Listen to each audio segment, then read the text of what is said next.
سلام البنات، لاباس عليكم؟ نتمنى ان شاء الله تكونوا على خير وبخير وتكونوا بصحه جيده يا ربي. المهم البنات، اليوم شاركت معكم الرايب اللي كيجي بحال المحلابات فوتوكوبي، سيرتو الناس اللي عايشين في اوروبا ولا في شي بلاد ديال الخليج ولا فين ما كنتو. المهم كنتو مغتربين ما تقدروش ديروا تاكلوا الرايب في المحلابه. انا جبت لكم حتى ليديكم تصوبوا بواحد الطريقه اللي سهله وزوينه. وهذا الفيديو كان عند طلب مرات لوسي، بغات نديرو فيديو حتى هي تشهاتو وقالت لي صوبي لي ودرتو باش تمشي حتى هي تصوبو وتاكلو حيت كتوحم.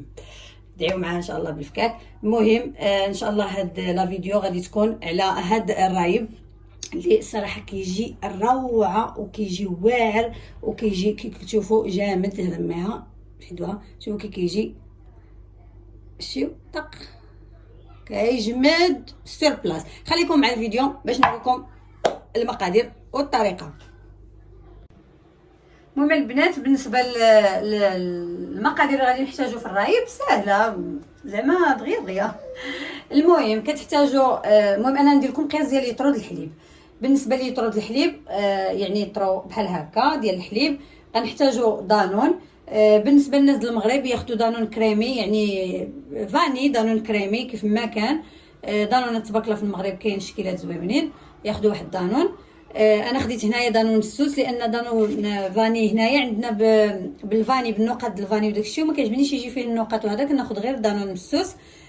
احتاجيت فانيلا وحده ديال الفاني، وهنايا كاين تقريبا 4 ديال المعالق ديال السنيده على حسب يطرد الحليب. يعني نتوما راكم عارفين يطرد الحليب شحال كديروا فيه السنيده، كل وحده والمذاق ديالها. كاين اللي كتبغي الحليب حلو، كاين اللي كتبغي هذا. المهم انا خديت قياس 4 ديال السكر يعني 4 المعالق.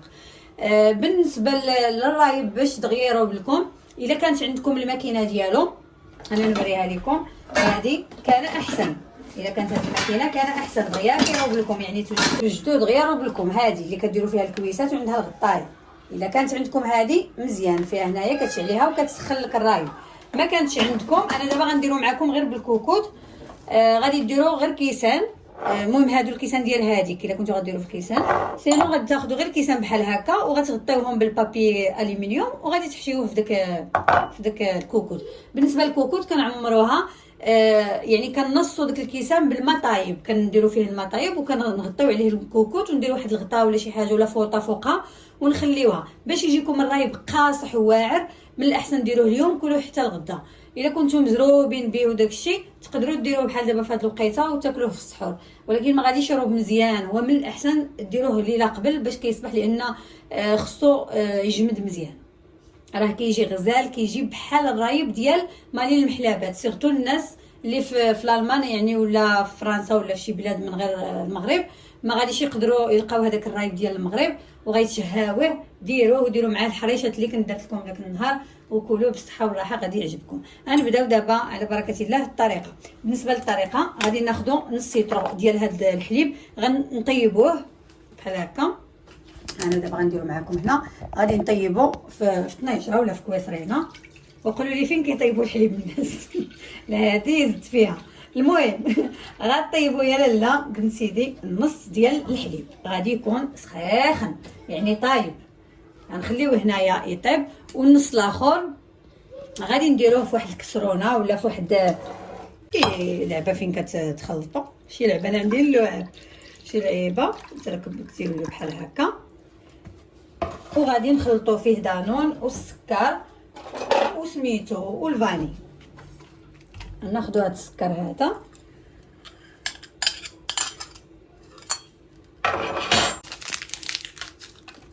وهاد الدوينن غادي نكبوه هنايا.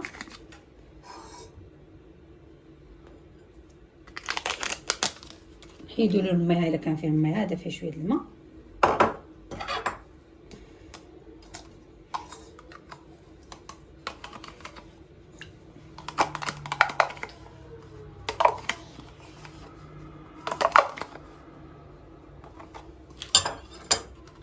وغادي نخلطوا هادشي مزيان صافي. ملي كيتخلط هادشي يعني بحال هكا كنخليو داك الحليب الاخر يطيب. ملي كيطيب لنا كنكبوا البارد على السخون وكنعمروا الكويسات ديالنا كنعمروا الكوكوط كي قلت لكم نص هكا الكيسان حد لهنا. غنوريكم الطريقه بالماء اللي يكون سخون.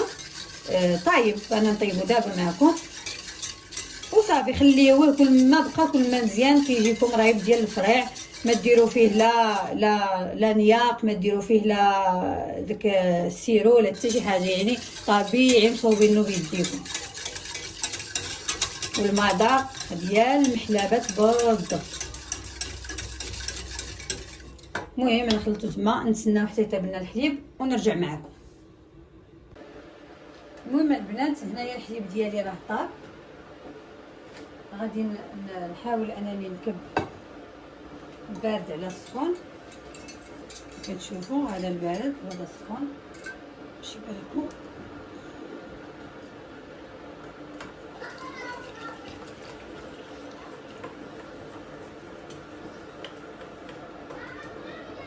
وصافي دابا كنبداو كتسمعوا الماء كيطيب لي. دابا غادي نبداو نعمروا الكيسان. بالنسبه للناس اللي عندهم هادو اللي بالغطايات يدير بالغطايات، اللي ما عندوش يدير غير الكيسان عاديين وصافي. بسم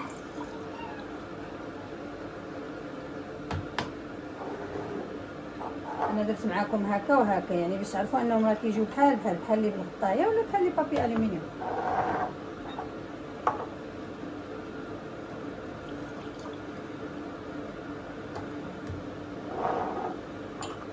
عرفتي المذاق ديال المحلابه بالضبط.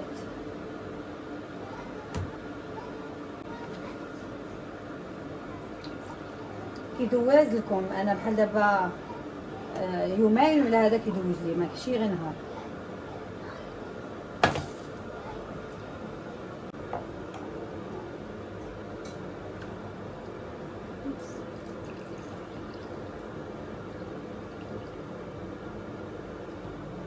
فهمتوا؟ نجيبو غير بابي الومنيوم هكا عادي ونغطيوهم.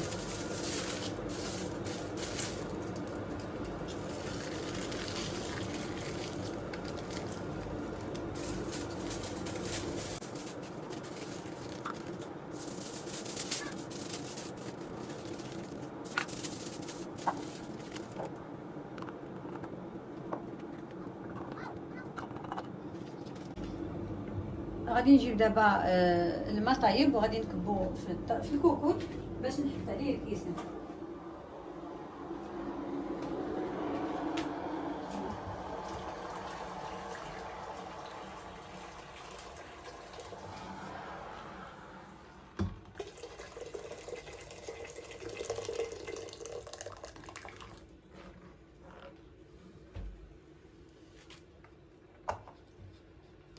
وصافي غادي نبدا نحط هادشي.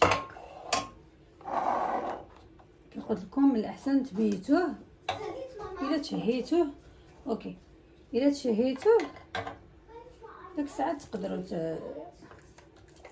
تهزوه. قبل انا داك النهار ما درتو دغيا ما لافليش والله الا شربتوه هكاك ماوي، مازال ماوي شربتو، حيت الجديد كيجي فن. نتوما شوفوا شفتيو. ايوا دابا غادي نغطي عليه بالكوكوط، يعني غادي تغطيو التغطيه بحال الكوكوط ديالكم غادي تصفر وغادي تخليوه على جنيب وغادي تغطيوه باش يغطى. دابا انا هذا غندير عليه شي نصيص ولا فوطه باش يبقى سخون، وان شاء الله منين يريب غنوريكم يعني كيفاش كيخرج داكشي البنات. المهم الرايب ديالنا ها هو دابا جد غادي نشاركو معكم. شوفوا كيجي غزال بزاف كيجي قاصح، يعني كي قلت لكم بحال ديال المحلابات. شوفوا كيجي ها نتوما قاصح من داكشي والمذاق واعر. نتمنى ان شاء الله هذا الفيديو تعجبكم. الا عجباتكم ما تبخلوش عليا بلي لايك لي كومونتير. الناس جداد مرحبا بكم. ما تنساوش انكم تخليو لي ابوني ديالكم وتفعلوا الجرس باش يبقى يوصلكم كل جديد. شكرا بزاف. كنتمنى تجربوه وتخليو لي تعاليق تقولوا لي كي جاكم. سيرتو الناس اللي في الغربه ما يقدروش انهم ياخذوا رايب اللي بحال المحلابات كي قلت لكم. نتمنى هذا يعجبكم. بصحتكم وراحتكم وتبقاو على خير. مع السلامه.